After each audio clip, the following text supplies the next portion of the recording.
So Jagan కూడా ఇదే చేశాడు. అందుకే నేను చాలాసార్లు చెప్తుంటాను, history repeats itself, sometimes as farce, sometimes as tragedy అని మార్క్స్ అంటాడు. హిస్టరీ నుంచి ఎవరు కూడా వీళ్ళు నేర్చుకోదలుచుకోరు. ఫస్ట్ ఆఫ్ ఆల్ దానికంటే ఎక్కువ చేద్దాం అనుకుంటారు. జగన్ ఎన్ని అరాజకాలు చేశాడు, మేమేం తక్కువ, మేము ఇంకా ఎక్కువ చేస్తామని వీళ్ళు అదే పద్ధతులు, జగన్ ఏ పద్ధతులు అయితే సెక్యూరిటీ గతంలో ఇవ్వకుండా ఇబ్బందులు పెట్టాడు, అదే పద్ధతిలో ఇప్పుడు జగన్ని వీళ్ళు ఇబ్బందులు పెడుతున్నారు. అప్పట్లో వీళ్ళు డెమోక్రసీ ఇవన్నీ మాట్లాడేవాళ్ళు, ఇప్పుడు జగన్ డెమోక్రసీ ఇవన్నీ మాట్లాడుతున్నారు.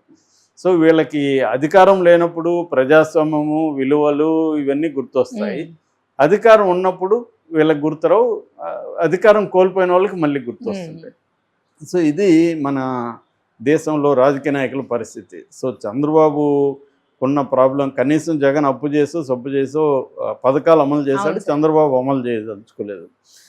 అమలు చేయడానికి నేను గ్యారంటీ అన్న పవన్ కళ్యాణ్ సైలెంట్గా ఉన్నాడు. పవన్ కళ్యాణ్ పరిస్థితి ఏమంటే, తాను జగన్ అధికారంలో ఉన్నప్పుడు మాత్రమే అతనికి ప్రజా సమస్యలు గుర్తొస్తాయి. అక్కడ పోయి డ్రామాలు, యాక్షన్లు, స్టేజింగ్లు ఇవన్నీ చేస్తాడు. ఇప్పుడు అసలు మాకు సంబంధం లేదు. ఇక సుగాలి ప్రీతి విషయంలో కూడా మనం చెప్పుకున్నాం. అప్పుడేమో కబడ్దార్ మహిళల జోలికి వస్తే తోలు తీస్తూ అన్నాడు. ఇప్పుడేమో అందరికీ ప్రభుత్వం రక్షణ కల్పించలేదు, మీరే రక్షణ కల్పించుకోవాలని మాట్లాడుతున్నాడు. ఇది మరి ఈ బుద్ధి అప్పుడేమైంది? సో ఇది ఏ ప్రభుత్వం ఇదే పరిస్థితి. జగన్ ఇప్పుడు ఈ ప్రభుత్వం యొక్క లక్ష్యం ఏంటంటే, ముఖ్యంగా చంద్రబాబు లక్ష్యం ఏంటంటే, జగన్ని పొలిటికల్గా కిల్ చేసేయాలి, వైసీపీని పొలిటికల్గా కిల్ చేసేయాలి. అది వాళ్ళు ఓపెన్గానే చెప్తున్నారు కూడా. సో దానికి సంబంధించి జగన్ని ఎన్ని రకాల ఇబ్బందులు పెట్టాలి, వైసీపీలో ఉన్న వాళ్ళని ఎన్ని రకాల కేసులు పెట్టాలి, ఇవన్నీ చూస్తున్నారు. అంటే జనరల్గా ఏం చేస్తారంటే, రాజకీయ ప్రత్యర్థుల్ని రాజకీయంగా చంపేయడం ద్వారా తాము అధికారంలోకి రావాలనో లేకపోతే అధికారంలో ఉంటే కొనసాగించాలనేదే ఇప్పుడు అన్ని పార్టీల ఒక మోడస్ ఆపరెండి. సో ఇదే తెలుగుదేశం కూటమి కూడా ఇప్పుడు చేస్తూ ఉంది.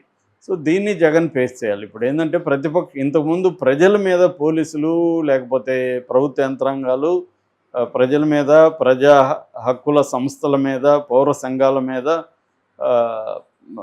దమనకాండ ఉండేది. ఇప్పుడు కూడా అది కూడా ఉంది ఒక పక్క. దాంతోపాటు పొలిటికల్ పార్టీల మీద, ప్రత్యర్థి పొలిటికల్ పార్టీల మీద స్టేట్ వైలెన్స్ అనేది బాగా పెరిగింది. గతం కంటే కూడా ఇవాళ పెరిగింది. ఎందుకంటే ప్రత్యర్థులు ఉంటే తలనొప్పులు, రకరకాల దొంగ హామీలు ఇచ్చి వస్తున్నారు. ఇక్కడ కాంగ్రెస్ అయినా, అక్కడ కూటమైనా ఈ హామీలు నెరవేర్చే పరిస్థితి లేదని వాళ్ళకి ముందే తెలిసే ఇచ్చారు. అయినా జనాలు ఒక్కొక్కసారి మోసపోతుంటారు కాబట్టి అలాగ మోసపోయారు. సో మోసపోయినప్పుడు ఇప్పుడు ఆ హామీలు ప్రజలకు గుర్తు చేసి ప్రజల్ని ఆందోళనలోకి తీసుకురావాల్సిన బాధ్యత ప్రతిపక్షాలకు ఉంటుంది. సో అది చేయనీయకుండా చేయాలంటే, ఒకటి డైవర్షన్ పాలిటిక్స్ చేయాలి, రెండోది ప్రతిపక్షాలని పోరాడనీయకుండా వాళ్ళకి వేరే సమస్యలు క్రియేట్ చేస్తే వాళ్ళ సమస్యలతో వాళ్ళు తలమునకలు ఉంటారు. కాబట్టి ప్రజా సమస్యల మీద ఆర్గనైజ్ చేయలేరు అనేది వీళ్ళకు ఉంది. అందుకని దీన్ని పోలీస్ యంత్రాంగాన్ని వీళ్ళు ఉపయోగించుకుంటారు. సో ఇక్కడ పోలీస్ యంత్రాంగం మీద కూడా ప్రెజర్ బాగా పెరుగుతుంది దీనివల్ల. ఎందుకంటే వాళ్ళు మళ్ళీ జగన్ వస్తే మళ్ళీ ఇబ్బందులు ఉంటాయి వాళ్ళకి. ఇప్పుడు అదే కదా, గతంలో జగన్ చెప్పినట్టు చేయడం వల్ల ఇప్పుడు చంద్రబాబు ప్రభుత్వం ఆ పోలీస్ అధికారుల మీద, ఐఏఎస్ల మీద కక్ష సాధింపు స్టార్ట్ చేసింది. ఇప్పుడు రేపు జగన్ వస్తే మళ్ళీ అదే చేస్తారు. గతంలో జగన్ ప్రభుత్వంలో సిఐడి ఉన్నప్పుడు సిఐడి విపరీతంగా అక్రమాలకి, అన్యాయంగా అరెస్టులకి హింసించడం ఇవన్నీ చేసింది. ఇప్పుడు వీళ్ళు అదే సిఐడిని ఉపయోగించుకొని అదే పని చేస్తారు. మళ్ళీ జగన్ వస్తుంది. ఇది ఒక విసియస్ సర్కిల్ లాగా, అంటే పీపుల్ సెంట్రిక్ పరిపాలన అనేది కాకుండా రెవెంజ్ సెంట్రిక్ పరిపాలనగా మారిపోయింది. ఎవరు వచ్చినా, జగన్ అయినా, చంద్రబాబు అయినా, లోకేష్ అయినా, పవన్ కళ్యాణ్ అయినా, తేడా అసలు లేదు.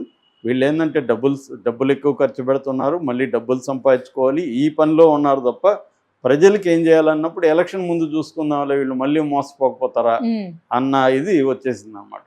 ఇప్పుడు ఈకపోతే ఏం చేస్తారు, లాస్ట్లో ఒక 1 year ముందు ఇద్దాం, అప్పుడు ఆశపడి ప్రజలు మళ్ళీ వేస్తారు. ఇప్పటి నుంచి ఏముంది, గుర్తుపెట్టుకోరు ఎందుకు వీళ్ళకి అన్న ఇది వచ్చేసింది. ఈ మోడల్లోనే ఈ ప్రాబ్లం.